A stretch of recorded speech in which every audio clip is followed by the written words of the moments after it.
Hello and happy Monday to all of you sweet women. We are going to try something new here at Dear Mushka called Mushka Mondays. You can read about it in the body of this email. You will hear from a lot of really wonderful women who love the Lord with all their heart, soul, mind, and strength over the next weeks and months. But I wanted to kick us off. If you don't know, I am Katie. I'm the founder and owner of Dear Mushka along with my husband.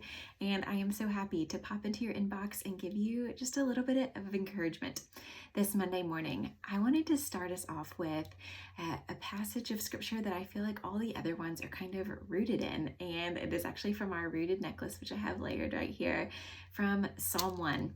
So many of us love the Psalms, right? They're full of emotion and direction and just comforting words, but I think this Psalm 1 is what all of the other ones are grounded in. It's kind of like a gateway into the sanctuary of all the other beautiful words.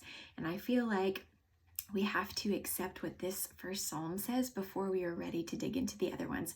We have to know what God wants for us as we walk through his word before we're ready to actually read the rest of his words, right? And what he tells us in this first psalm is that the righteous love and study his law and his commands, and the wicked hate it.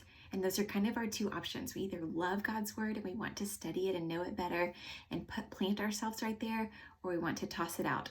So this is what it says, and I'm going to switch our he's for she's right now because most of you are women and sometimes it's just helpful. So it says, "Blessed is the woman who walks not in the counsel of the wicked, nor stands in the way of sinners, nor sits in the seat of scoffers. But her delight is in the law of the Lord, and on his law she meditates day and night.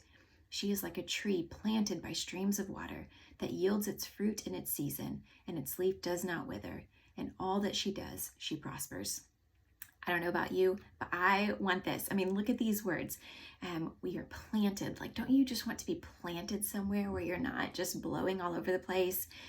She yields fruit. Yes, I long to live a life that yields fruit. Leaves don't wither. I mean, I never want to wither, you guys. I bet you're the same way. And in all that we do, we prosper. Yes, sign me up. And the beauty is that we are told right here how to do it.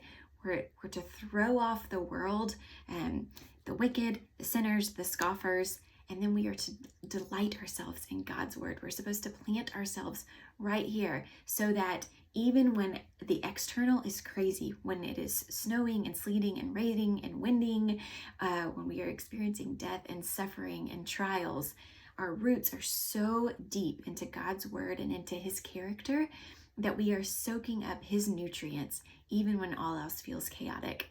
So as you go into this week, my prayer for you, I'm going to pray as soon as I finish this video, is that we are all able to find time to plant ourselves in God's words, whether we're reading it in our Bibles, we're listening to it through an auditory Bible, we're talking about it with a friend, or we're listening to a sermon from this week, and that we just pray that God is planting our roots so deep in him and in nothing else.